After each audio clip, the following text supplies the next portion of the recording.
նախարարների հետ,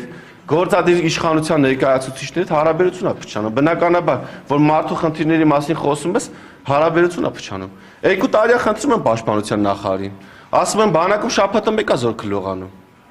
Հնարավորություն ստեղծենք, თუ ամեն օր լողանա։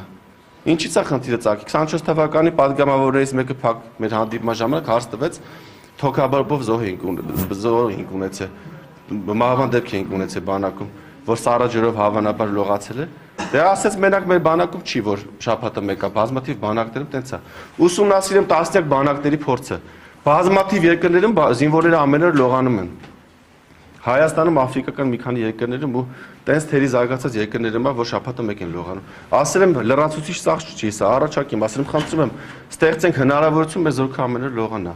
Դե 2 տարի անցել է մի վիճակն է։ Հա հիմա ունենք որոշ տեղեր, նոր կառուցված տեղեր, բայց փոքր տոկոսակազմով որ զորքը կարող է ամեն օր լողանա։ Բայց մեծամասամբ մեր տեղեքը շաբաթը մեկ են լողանում։ Դե թող պաշտպանության նախարարության ղեկավար կազմը շաբաթը մեկ լողանա։ Դե թող ուրեմն միջև այդ խնդիրը չլուծեն, իրանք շաբաթը մի անգամ լողանան։ Տենամ կարան։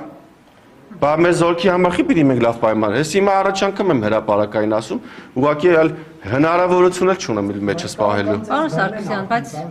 ինչ չեն կարող բռնեն։